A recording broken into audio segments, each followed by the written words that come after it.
Bonjour à tous, la séance est ouverte.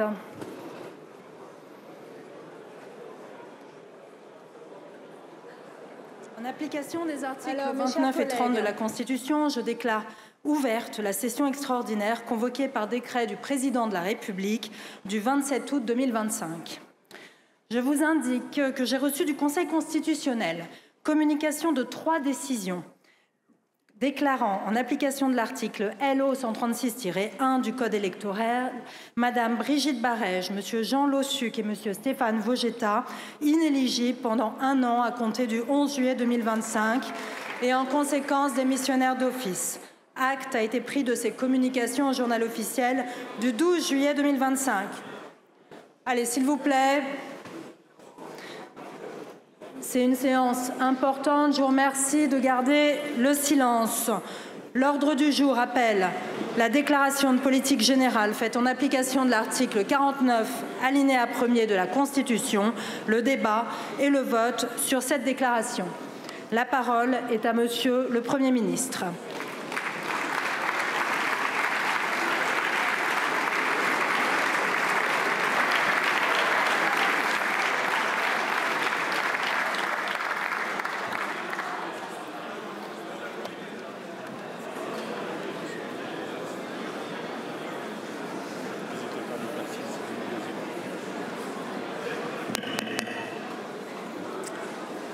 Madame la Présidente,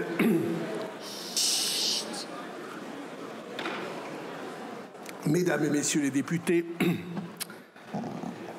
cette épreuve de vérité, comme chef du gouvernement, avec l'assentiment du Président de la République, je l'ai voulu. J'ai voulu ce rendez-vous et certains d'entre vous, les plus nombreux, les plus sensés probablement, ont pensé que c'était déraisonnable, que c'était un trop grand risque. Or, je pense exactement le contraire. Le plus grand risque était de ne pas en prendre, de laisser continuer les choses sans que rien ne change, de faire de la politique comme d'habitude, de faire durer sans prendre les décisions qui s'imposent, jusqu'au moment où l'irréparable est là et où l'on arrive au bord de la falaise. Car ce dont nous traitons aujourd'hui, ce n'est pas une question politique, c'est une question historique. Les questions politiques, ce sont celles qui concernent les partis, les rivalités des uns avec les autres et les questions de pouvoir. Les questions historiques, ce sont celles qui concernent les peuples et les nations. Les questions politiques, ce sont celles qui concernent les adultes qui se disputent tout le temps, et les questions historiques, ce sont celles qui concernent les enfants et le monde que nous leur construisons. Les questions politiques, ce sont les questions pour la prochaine élection, mais les questions historiques, ce sont les questions pour la prochaine génération. Des questions pour demain qui se joue aujourd'hui. Tous nous savons que notre pays, au-delà de l'orientation décisive qui va se trancher aujourd'hui, se trouve devant un immense champ de questions qui vont appeler dans les années qui viennent des changements profonds. Et je veux en quelques minutes, en 5 minutes, vous citer les plus graves de ces questions. Nous sommes devenus depuis l'an 2000 un pays qui produit moins que les autres, moins que ses voisins. Notre retard de production sur nos voisins les plus proches, qu'ils soient allemands ou belges, mesuré par le PIB par habitant, est de 15% notre retard, et sur nos voisins néerlandais, de plus de 30%. Et ce, malgré les efforts faits ces dernières années sur la création d'entreprises, sur l'emploi, sur l'investissement, par exemple, avec France 2030. Imaginez ce que seraient nos revenus familiaux et les ressources de l'État si nous disposions de 15 ou 30% de plus à partager, nos salaires de 15 à 30% plus importants et les ressources de l'État de 15 à 30% plus abondantes. Si nous avions la production de nos voisins, la France n'aurait aucun problème de déficit, Elle n'aurait pas de problème de dette. La production, c'est donc une urgence nationale. Parallèlement, et pas sans lien, nous sommes devant un immense problème d'éducation nationale. Notre école, notre collège, notre lycée, nos universités, jadis autant d'exemples pour la planète entière, sont aujourd'hui déclassés avec une chute sur la maîtrise des fondamentaux, sur l'écrit, sur la lecture, sur la langue, sur l'arithmétique élémentaire, des difficultés sur l'orientation, trop précoces, en tout cas pour moi, trop angoissantes, trop mécaniques et n'assurant pas la promesse républicaine, égalité des chances, d'où qu'on vienne, et s'il le faut, deuxième chance et encore troisième chance. Nous sommes devant une immense question de modèle social, inventée il y a 80 ans sous l'inspiration du Conseil national de la résistance et aujourd'hui gravement déficitaire, déstabilisée par le déséquilibre démographique, par le vieillissement des Français et par le déséquilibre du système des retraites. Nous sommes devant une immense question du logement. Logement des familles, parcours de la location à la propriété pour ceux qui le souhaitent, logement des jeunes, logement des étudiants et même jusqu'au logement d'urgence. Le modèle est à réinventer.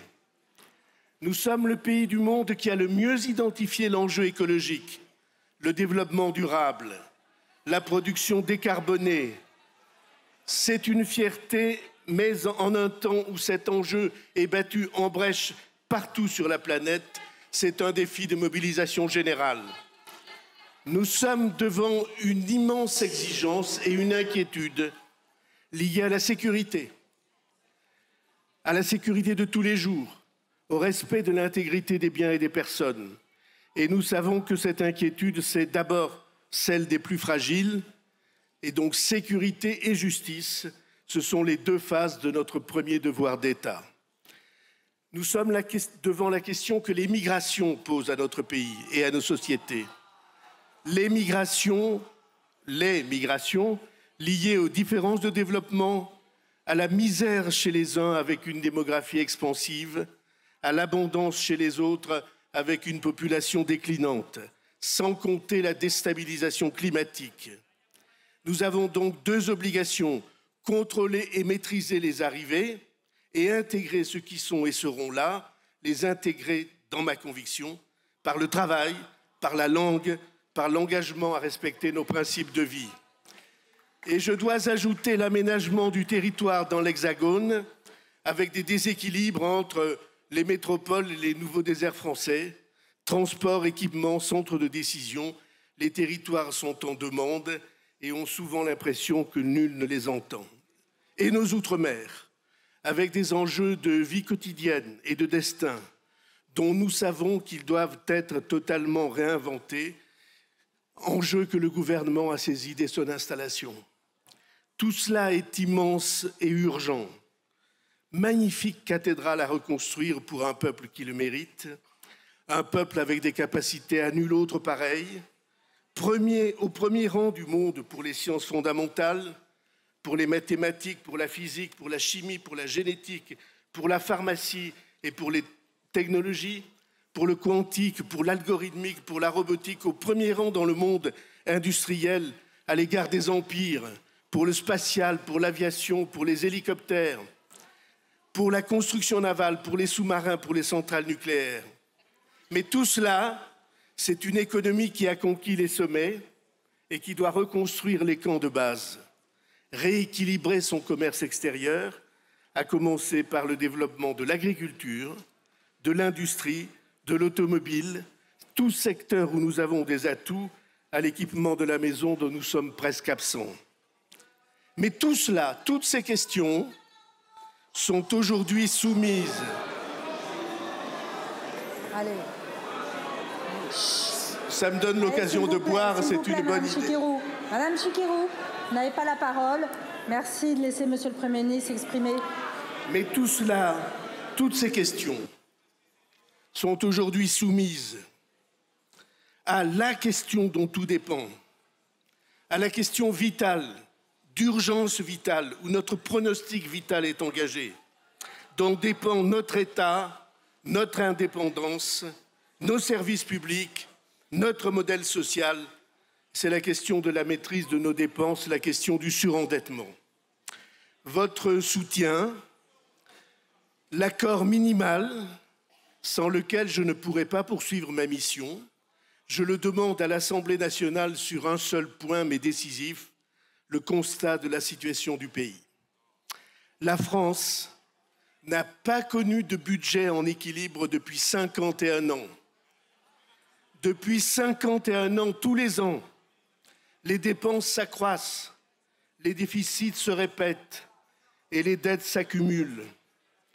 Tous les ans, nous dépensons plus que nos ressources de l'année et souvent beaucoup plus. Alors cela se justifie bien sûr lorsqu'il faut passer des crises. La crise des subprimes, crise financière mondiale sous Nicolas Sarkozy, et l'incroyable succession de coups du sort depuis 2020, le Covid, la guerre en Ukraine, la crise énergétique, l'inflation et les menaces de tout genre. Mais nous dépensons, mais nous ne revenons jamais en arrière. C'est devenu un réflexe et pire encore une addiction. Les dépenses ordinaires du pays, les dépenses pour notre vie de tous les jours, pour les services publics, pour les retraites, pour rembourser nos feuilles de sécu, nous avons pris l'habitude de les financer à crédit, donc dépassement systématique de dépenses. Chaque année, pour acquitter chaque euro de dépenses, chaque euro de dépassement des dépenses, il a fallu emprunter, comme un ménage ou une entreprise emprunte à la banque quand ils ont un déficit. Un euro de déficit, c'est un euro de dette supplémentaire. Et l'addition des déficits par milliards tous les ans nous a conduit à une écrasante accumulation, 3 415 milliards d'euros de dettes à l'heure précise où nous parlons. Cette accumulation a un prix.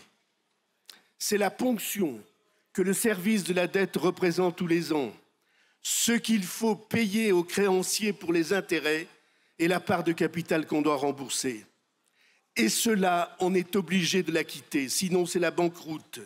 Si on ne le faisait pas, on ne trouverait plus à emprunter 1 centime. Or, nous ne pouvons pas vivre dans un pays comme le nôtre sans emprunter pour payer les fonctionnaires ou pour les retraites ou pour la Sécu, ni pour remplir nos obligations d'emprunteurs.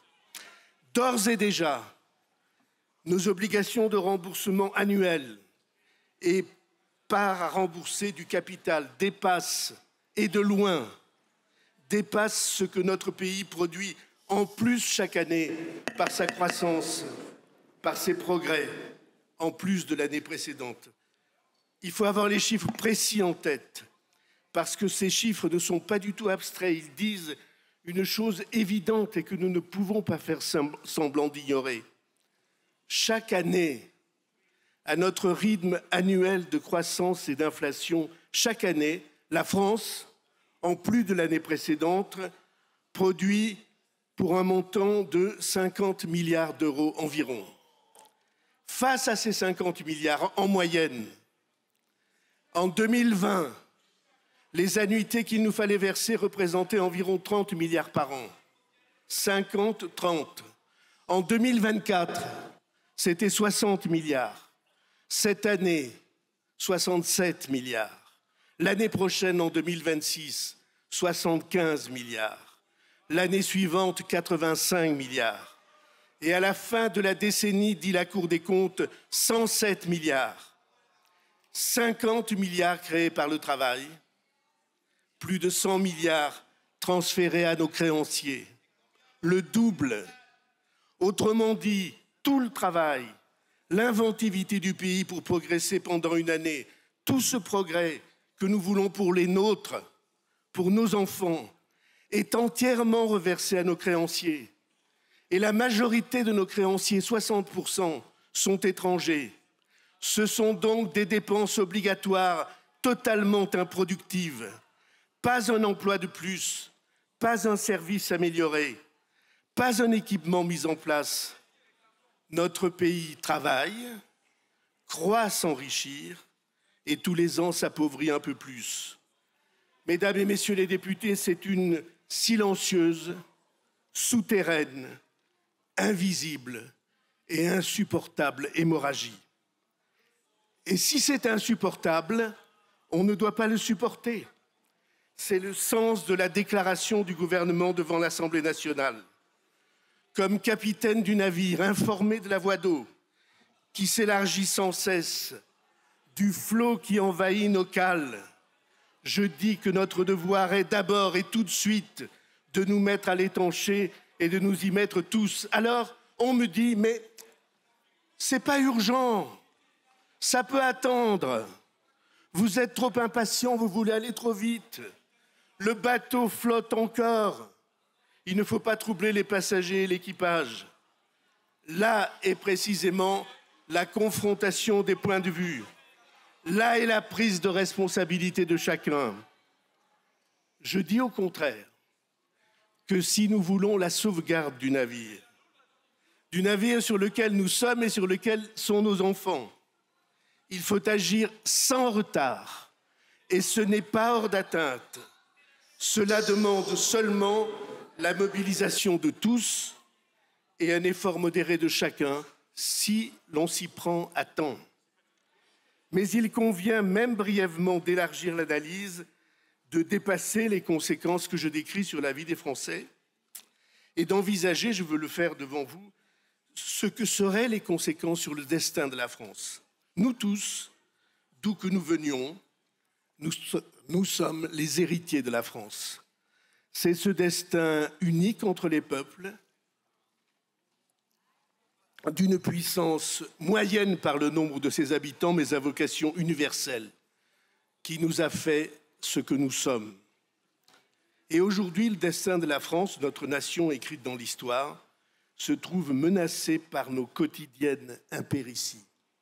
Pour une nation, la question de l'influence est vitale, la capacité à faire rayonner ses valeurs, nos valeurs françaises et universelles partout menacées, les droits de l'homme et d'abord le droit des femmes, le droit au respect et à la liberté des femmes, le droit des enfants, le droit à la liberté et au respect de la vie privée, le droit à la libre opinion, à la libre conviction, le droit à la libre religion, à la libre philosophie, le droit à se former. Cet ensemble de droits, comme il n'y en eut jamais de plus complet dans le monde, depuis que le monde est monde, tout cela, qui le défend, sinon la France? Et comment la France peut-elle défendre cet ensemble de valeurs, lui donner sens en elle-même et par l'Union européenne, si elle s'avère faible, si elle a perdu sa crédibilité en perdant sa souveraineté? C'est ainsi que nous ne sommes pas à cet instant défenseurs de nos seuls intérêts, de notre santé, de notre prospérité. Nous sommes les défenseurs menacés d'un bloc de valeurs lui aussi menacé. De notre capacité à l'indépendance et à la souveraineté dépend notre capacité d'influence. Du respect que la France impose aux autres dépend le respect qu'on portera à ses valeurs. La soumission à la dette, c'est comme la soumission par la force militaire. Dominée par les armes ou dominée par nos créanciers, du fait d'une dette qui nous submerge, dans les deux cas, nous perdons notre liberté. Et dans les deux cas, il ne tient qu'à nous de nous émanciper, de retrouver le chemin de la liberté. Cela ne demande qu'un effort sur nous-mêmes.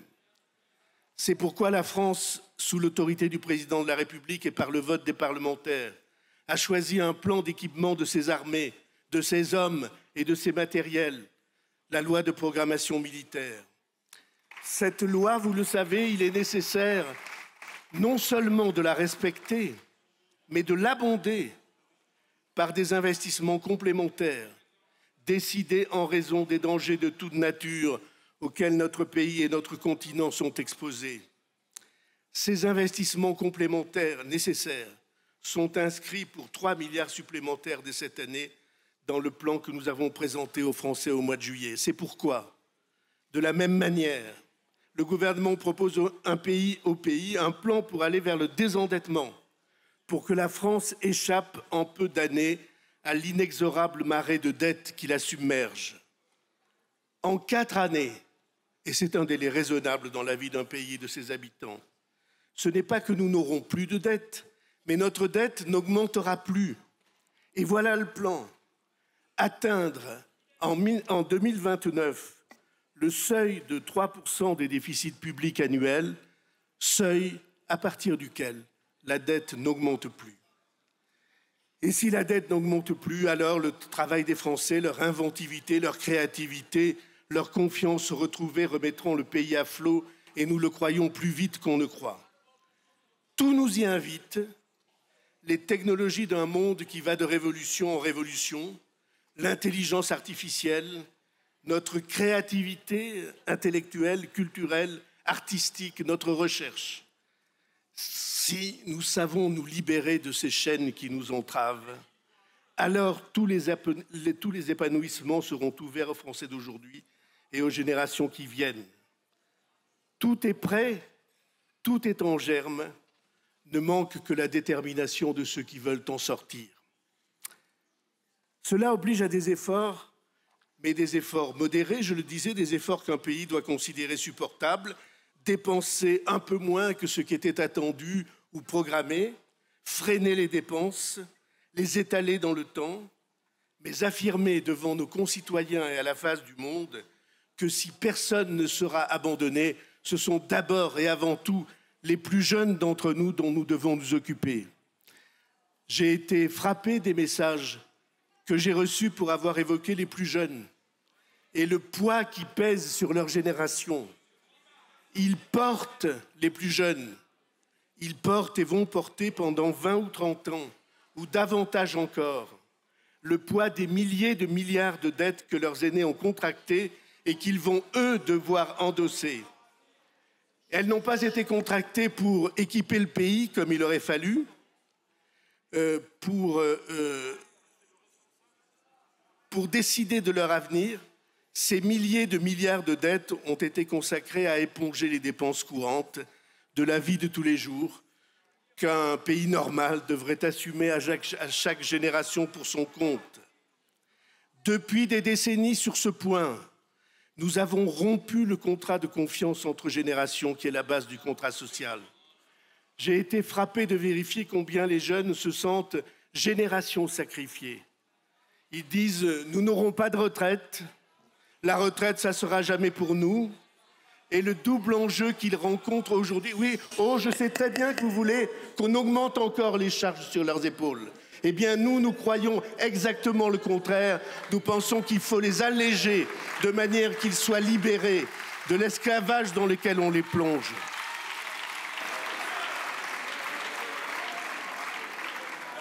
Allez, s'il vous plaît. S'il vous plaît, silence.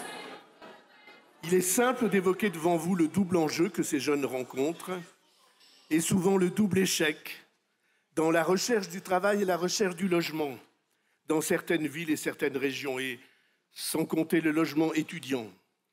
Génération qui ne se voit pas d'avenir commun. Cette situation, pour nous, elle est insupportable du point de vue démocratique, insupportable du point de vue civique, autant que du point de vue moral. La prise de conscience, c'est aussi celle-là, que les plus avancés en âge unissent leurs efforts pour alléger la dette que les plus jeunes devront acquitter. Ne leur dites pas que vous les aimez, que vous veillez sur eux, si vous faites semblant d'ignorer la charge écrasante accumulée sur leurs épaules. J'ai parlé de cette... Si vous criez, je bois, donc c'est une bonne chose.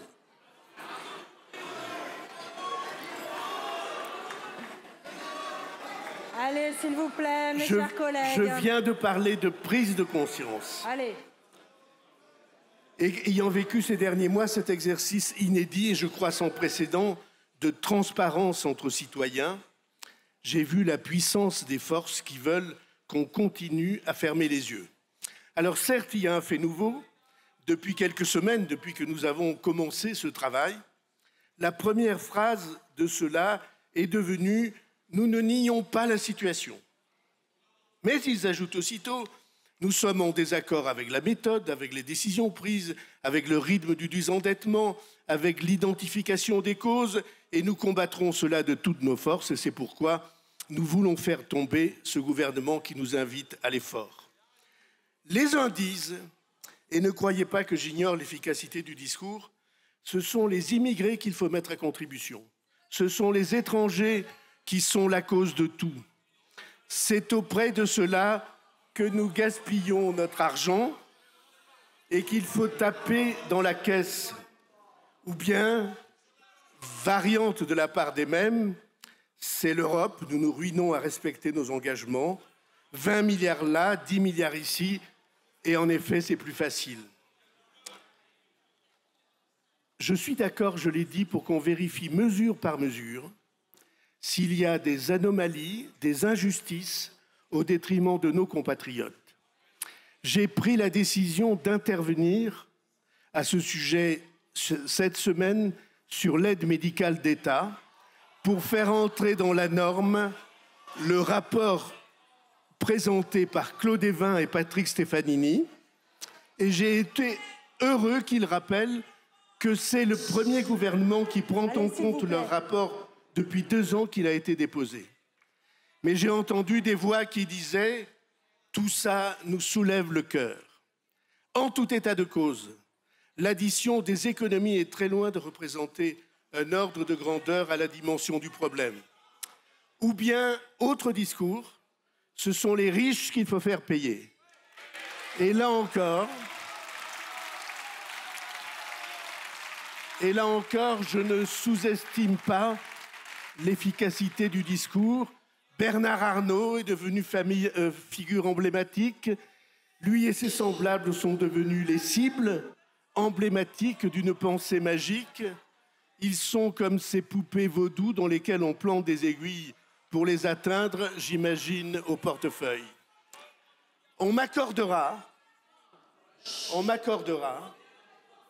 que je ne suis ni un défenseur attitré, ni un stipendié de ces réussites. Mais je n'oublie pas ce qu'elles font tous les jours pour le pays. L'excédent du commerce extérieur dans le secteur du luxe, c'est 40 milliards d'euros par an. Et la valorisation et l'image de la France qui contribue à l'industrie comme au tourisme représentent des dizaines de milliers d'emplois.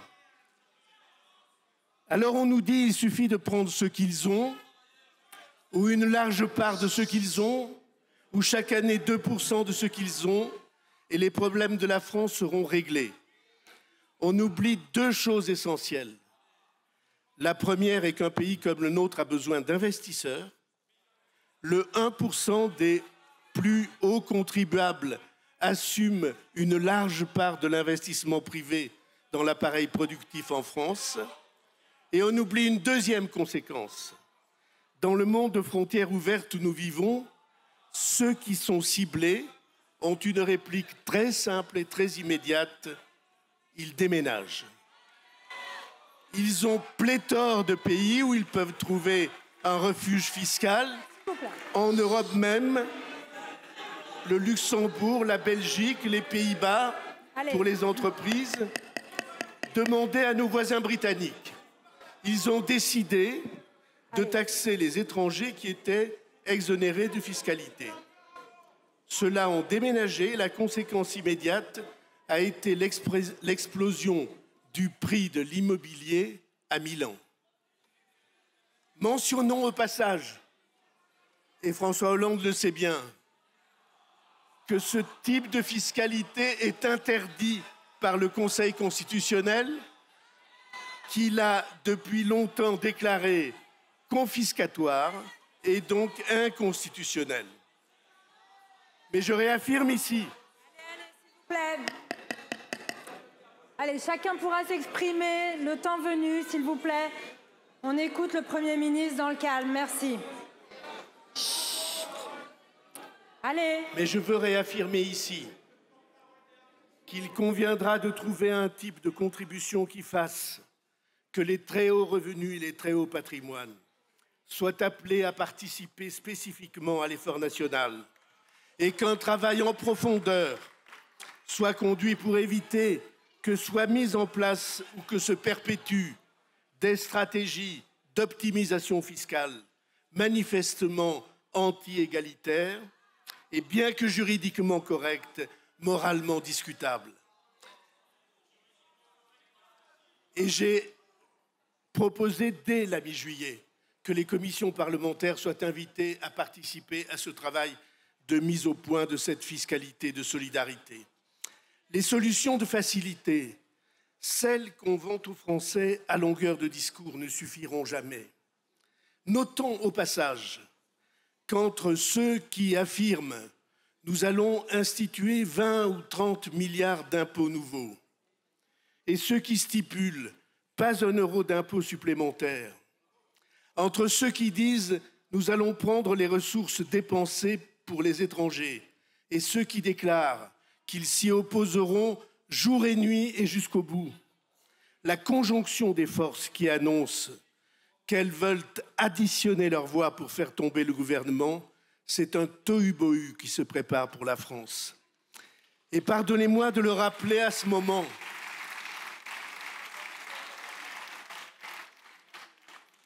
le problème, la menace, le risque pour la France demeurera entier.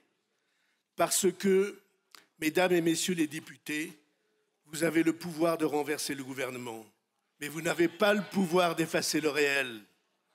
Le réel demeurera inexorable. Les dépenses continueront d'augmenter plus encore. Et le poids de la dette déjà insupportable sera de plus en plus lourd et de plus en plus cher. Il n'y a donc qu'un seul chemin pour que notre pays s'en sorte. Aujourd'hui, comme dans les années 50, quand le général de Gaulle et un peu plus tôt Pierre Mendès France affirmaient tous les deux, dans le même sens, pour l'un, qu'un pays qui n'est pas capable d'équilibrer ses finances publiques est un pays qui s'abandonne, et pour l'autre, je refuse que l'équilibre des finances publiques se fasse par l'accroissement chronique de la dette. C'est la question précisément qui est posée aujourd'hui. Mesdames et messieurs les députés, dans cette démarche inédite qui vise à mettre tous les parlementaires face à leurs responsabilités propres, personnelles, humaines, tous ceux qui voient bien que quelque chose ne va pas, même s'il est plus commode d'ignorer cette évidence, dans cette démarche, il y a une certaine idée de la démocratie et du gouvernement d'un peuple. J'ai choisi de m'adresser à vous comme si le destin n'était pas écrit, comme si la réponse de l'Assemblée nationale à l'engagement de responsabilité n'avait pas été annoncée partout, à cor et à cri, sur tous les tons et toutes les antennes, de la part du plus grand nombre des groupes de cette Assemblée. Je m'adresse à vous en prenant au pied de la lettre nos principes énoncés à l'article 27 de la Constitution. Le droit de vote des membres du Parlement est personnel, ce qui veut dire en principe que les mots d'ordre n'ont pas leur place ici. Ce qui a sa place ici, c'est la conscience personnelle de chacun des députés de la nation.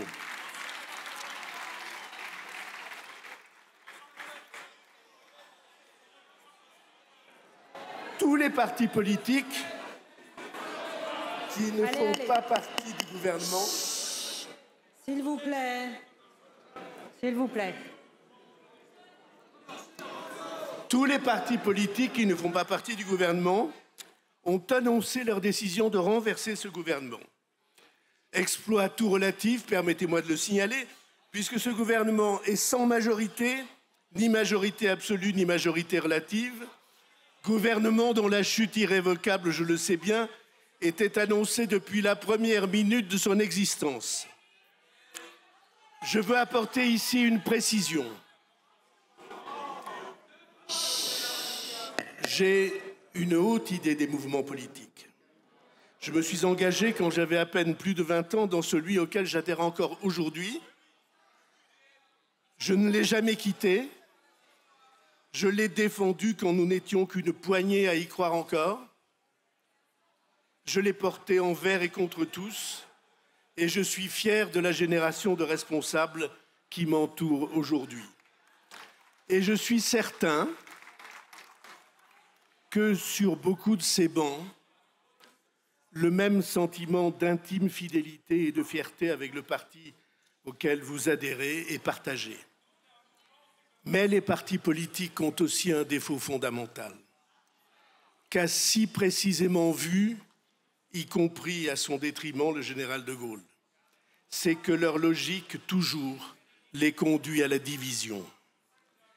C'est une malédiction que nous vérifions à cet instant.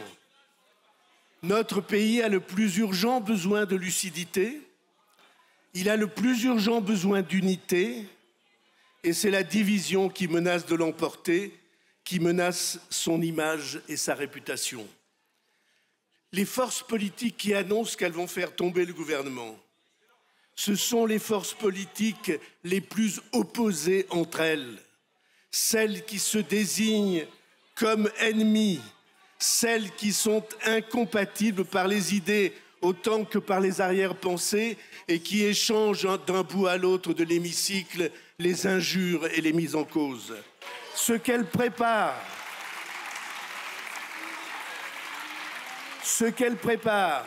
si leur logique de division l'emporte, j'ai déjà utilisé le terme, c'est le tohu-bohu, le désordre, où chacun hurle dans son coin et dont rien de bon ne peut sortir. Le gouvernement, par ma voix, engage devant vous sa responsabilité. Ce qui signifie que par ma voix, à la tribune, il dit « Mesdames et messieurs les députés, le problème dont nous vous saisissons, comme représentants de la nation, nous paraît si grave, il implique si profondément chacun de nos concitoyens qu'il requiert votre soutien. Sans un soutien minimal de la part des Français représentés ici par leurs députés, l'action exigeante et courageuse que la situation implique n'a aucune chance de pouvoir s'imposer. Et s'il n'y a pas ce soutien minimal, cette entente minimale entre les grandes sensibilités du pays sur le constat et sur l'impérieuse trajectoire de redressement, alors l'action du gouvernement serait vouée à l'échec et pire encore, elle n'aurait pas de sens. S'il s'agit toujours de faire semblant, de ménager la chèvre pour obtenir le chou, de se rendre aux logiques de marchandage et de division, de dissimuler l'essentiel pour communiquer sur le secondaire, en sachant qu'on continue la marche vers l'accident, je vous le dis, je ne serai pas l'homme d'une telle politique. Je crois au compromis, mais je crois au compromis quand il respecte l'essentiel, la vérité des hommes et des choses, la hiérarchie des ordres et des urgences. Je crois au compromis qui ne se construisent pas sur l'ambiguïté. Requérir le soutien du pays lorsqu'il faut agir, c'est pour moi l'article 1er du contrat démocratique. Dans des domaines aussi sensibles, je n'ai jamais cru à l'épreuve de force. Je crois à la conviction partagée. Et je crois qu'il convient de vérifier cet accord de fond auprès des Français ou de leurs représentants chaque fois que nécessaire. Ma conviction, c'est qu'au fond, au point où nous en sommes arrivés, il ne reste que deux chemins. Il y a un chemin sur lequel, sur toute la planète, le monde bascule. Le chemin qui considère que la destinée des peuples, c'est d'obéir, et que pour que s'instaure cette logique autoritaire contre le droit des peuples, le droit de l'homme et du citoyen, tous les coups sont permis, que la fin justifie les moyens, notamment l'utilisation de tous les conflits, de toutes les mésententes, de toutes les calomnies qu'il convient de faire flamber. Et vous voyez sans peine de l'Est lointain, et même de l'Extrême-Orient lointain, à cet Ouest qu'on croyait proche, l'Ouest américain, combien cette conception de la politique au bulldozer, la loi du plus fort, le rapport de force brutal paraît s'imposer, sous les applaudissements des uns et le découragement des autres. Et nous sommes là pour ranimer l'autre projet. le projet même de la démocratie qui considère plus juste, plus intéressant, plus fructueux de respecter le citoyen même minoritaire et de le considérer comme partenaire et co-responsable de son propre destin. Cette démarche, cette méthode fait de la vérité partagée avec les Français son arme suprême. Cette démarche, cette méthode, elles conduisent à l'unité du pays et elles écartent la malédiction de la division perpétuelle. Quelqu'un que j'aime beaucoup, le philosophe et militant Marc Sangnier, qui siégea dans votre assemblée 2 fois, après la Première Guerre mondiale et après la Deuxième, a défini ce projet de la démocratie. La démocratie est l'organisation sociale qui porte à son plus haut la conscience et la responsabilité du citoyen. La conscience, c'est-à-dire la plus juste, la plus lucide compréhension des choses et des événements, et la responsabilité, c'est-à-dire l'engagement. Nous, citoyens, nous ne sommes pas là pour être condamnés soit à obéir, soit à la révolte. Nous sommes là pour prendre notre part du destin, les yeux ouverts et la vérité comme boussole. Nous sommes, nous le savons tous, un peuple qui s'interroge, non pas seulement sur son avenir, sur l'avenir du monde et de la planète, mais sur le chemin que l'on peut emprunter pour construire cet avenir. Ce que dit, mesdames et messieurs les députés, ce que dit le moment que nous vivons, c'est qu'il y a un chemin, et c'est le seul pour la France, celui de la vérité partagée et du courage qu'on choisit ensemble. Je vous remercie. Merci beaucoup, Monsieur le Premier ministre.